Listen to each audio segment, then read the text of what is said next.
हिंदी कहानी आत्मसम्मान। प्रिया अपने पिता की बहुत लाडली बेटी थी। इस वर्ष 71% प्राप्त करके अपने विद्यालय में वह पूरी क्लास में अव्वल आई थी। बचपन से ही वह पढ़ाई में बहुत होशियार थी। शहर के सबसे अच्छे कॉलेज में उसको मनचाहे कोर्स B.A. इंग्लिश में एडमिशन भी मिल गया था। अपनी प्रतिभा से वह जल्दी ही सहपाठियों व अध्यापकों में लोकप्रिय हो गई थी। भगवान ने उसे प्रतिभा के साथ साथ रूप भी दिल खोल के दिया था। छरहरा गोरा बदन, लंबे बाल, बलखाती चाल, मृदभाषी, सुसंस्कृत, सर्वगुण संपन्न थी वह। अपने घर की शान और माता पिता की बहुत लाडली भी थी।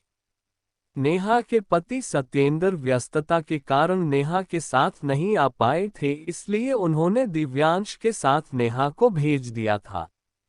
घर में नेहा की ममतामयी सास थी जो बहुत ही सुसंस्कृत महिला थी।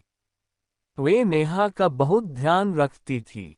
भरा पूरा घर था। नेहा अपने ससुराल में बहुत खुश थी। 2 महीने पहले ही उसकी बेटी मोना का जन्म हुआ था। बेटी होने के बाद वह पहली बार मायके आ रही थी। प्रिया का कॉलेज घर से थोड़ी ही दूरी पर था। जैसे ही क्लास समाप्त हुई उसने अपना स्कूटर निकाला और जल्दी से घर की तरफ निकल पड़ी।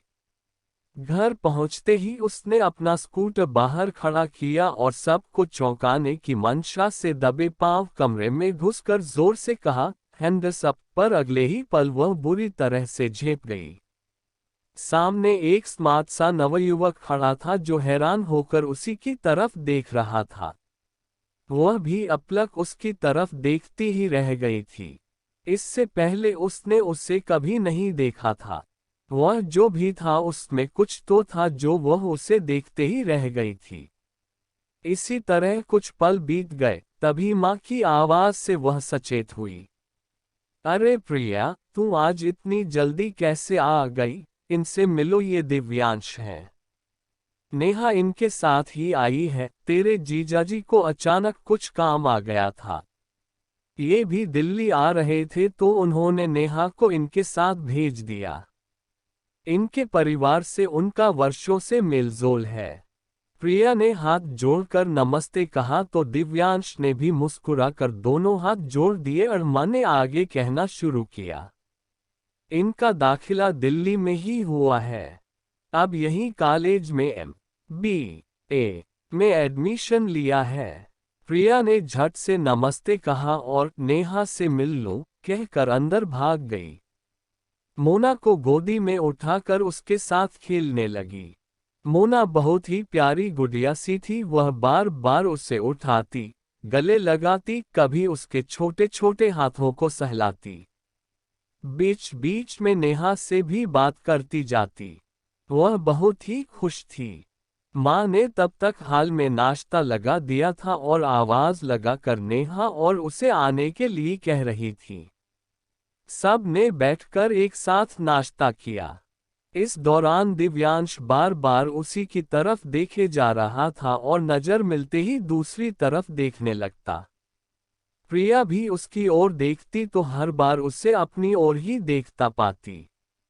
प्रिया को उसका यूं देखना अच्छा लग रहा था। वह भी बीच बीच में उसे देख लेती थी। चाय के बाद दिव्यांश सबसे विदा लेकर अपने भाई के घर चला गया। माँ ने उसे बड़े प्यार से आते रहने का निमंत्रण भी दे दिया जो उसने अवश्य कहकर स्वीकार भी कर लिया। सारा दिन यूं ही बीत गया। नन्ही मोना के साथ कब समय बीत गया पता ही नहीं चला। अगले दिन सुबह तैयार होकर वह कॉलेज के लिए निकल पड़ी। कॉलेज में घुसते ही उसकी नज़र दिव्यांश पर पड़ी जो अपनी गाड़ी पार्क कर कॉलेज के दफ्तर की ओर जा रहा था। उसका दिल किसी अज्ञात कारण से जोरों से धड़कने लगा और हाथ कांपने से लगे। उसे नहीं पता था कि दिव्यांश ने उसके ही कॉलेज में एडमिशन लिया है। प्रिया ने भी जल्दी से अपना स्कूटर खड़ा किया और अपनी क्लास की तरफ तेजी से चल पड़ी। अभी वह 2 कदम ही चली होगी कि पीछे से आवाज आई, अरे प्रिया जी आप। मुड़कर देखा तो सामने दिव्यांश खड़ा मुस्कुरा रहा था। उसने हैरानी दिखाते हुए पूछा, आप भी इसी कॉलेज में पढ़ती हैं? जी, मैंने भी इसी साल ही B.A. इंग्लिश ऑनर्स में एडमिशन लिया है, ने कहा। और आप? दिव्यांश ने बताया कि उसने इसी वर्ष M.B.A. में एडमिशन लिया है। मेरी क्लास है, कहकर प्रिया संकुचाते हुए चली गई, पर रह रहकर उसे कुछ गुदगुदी सी हो रही थी। वह बहुत खुश थी। अब तो क्या था, वे दोनों रोज ही मिल जाते थे। धीरे धीरे दोस्ती बने लगी। खाली पीरियड में दोनों कैंटीन में मिल जाते थे, इकट्ठे खाना खाते, घूमने निकल जाते। कब यह दोस्ती प्यार में बदल गई, दोनों को पता ही नहीं चला।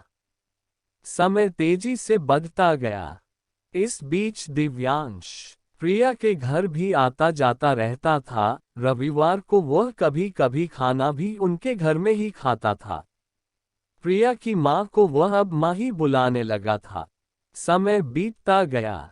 2 वर्ष चुटकियों में बीत गए। फाइनल से पहले ही उसे एक बहुराष्ट्रीय कंपनी से अच्छा ऑफर भी मिल गया, पर उसे बंगलौर में नियुक्ति मिली थी। दिव्यांश का M.B.A. पूरा हो गया था। उसका जाने का समय आ गया था। प्रिया अब फाइनल वर्ष में थी, पर अभी प्रिया को भी दिव्यांश की नई नौकरी के बारे में पता नहीं था। एक दिन जब प्रिया और वह कैंटीन में लंच कर रहे थे तो दिव्यांश ने धीरे से प्रिया से यह बात कही। उसके अनेक कंपनियों में आजकल साक्षात्कार हो रहे थे, यह प्रिया जानती थी, पर उसे बंगलौर में नियुक्ति के बारे में पता न था।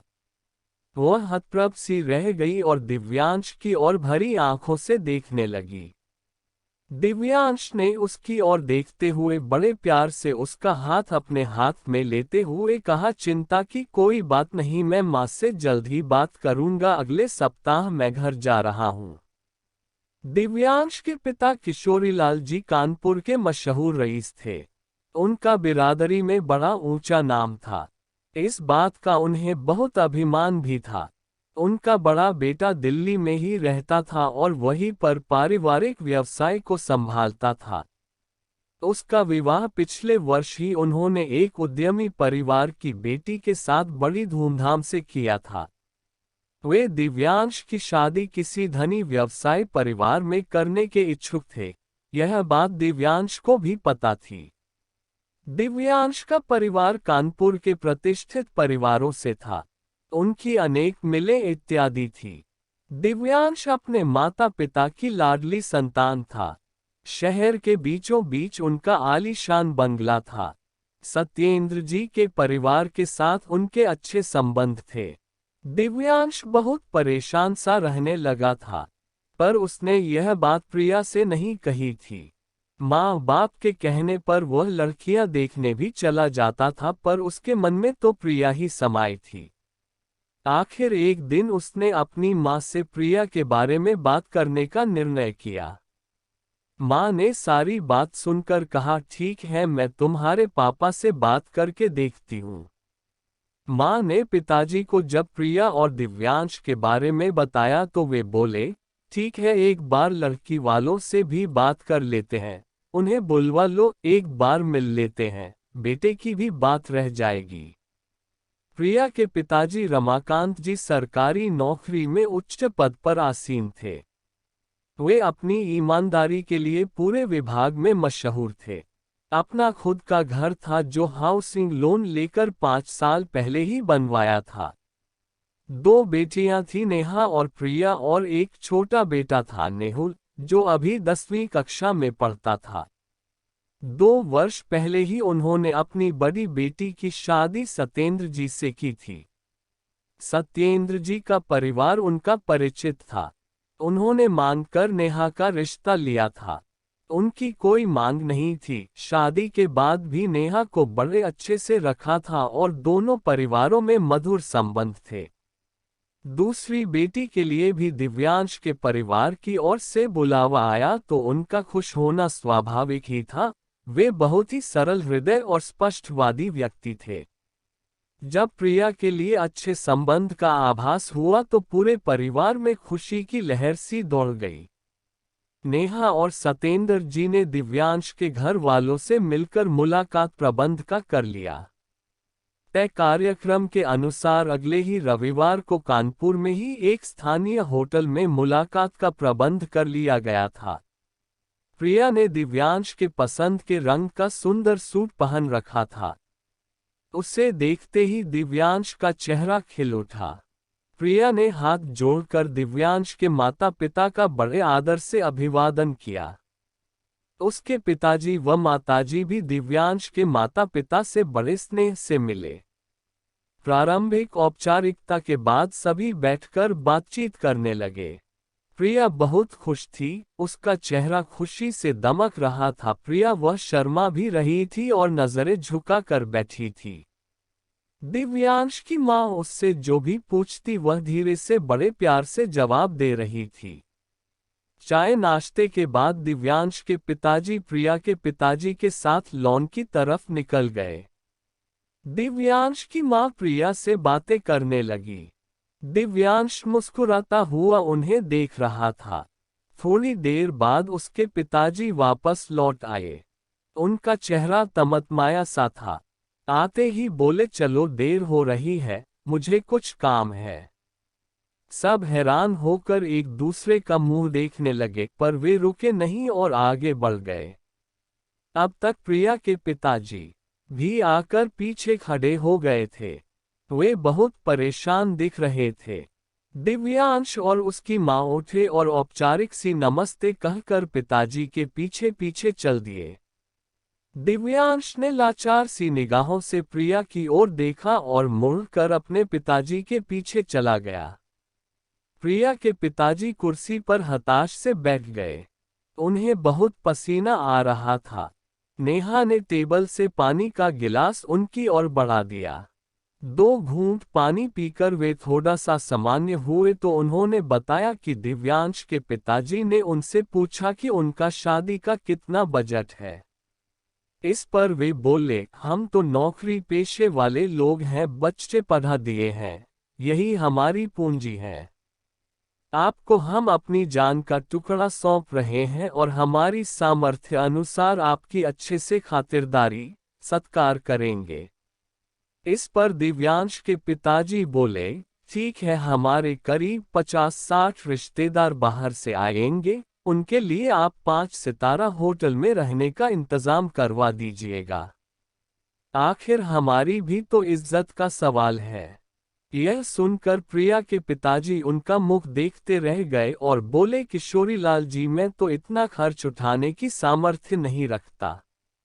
इस पर वे बोले, अरे इतना तो हर कोई ही आजकल करता ही है।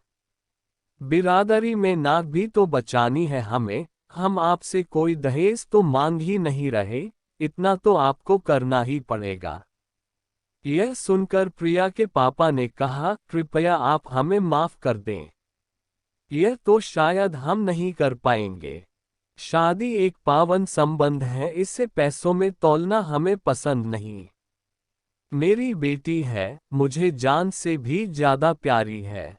उसे हमने अच्छी तालीम दी है, संस्कार दिए हैं, उसे पाल पोस कर आपको सौंप रहे हैं, आपको इस बात का मान करना चाहिए। इतना सुनना था कि दिव्यांश के पिताजी नाराज हो गए और वापस चले आए। प्रिया को यह बात सुनकर बहुत दुख हुआ और उसे पहली बार अपना लड़की होना अभिशाप सा लगा। उसके कारण आज उसके पिताजी को कितना कष्ट हुआ। इस पर प्रिया ने अपने घर में सबसे कह दिया कि अब दिव्यांश के बारे में कुछ भी सोचने की जरूरत नहीं है, क्योंकि वो अब अपने पिता और अपने परिवार को और कष्ट नहीं दे सकती। घर में उदासी छा गई। सभी बिना खाए ही सो गए। अगले दिन सुबह ही उन्हें दिल्ली के लिए निकलना जो था।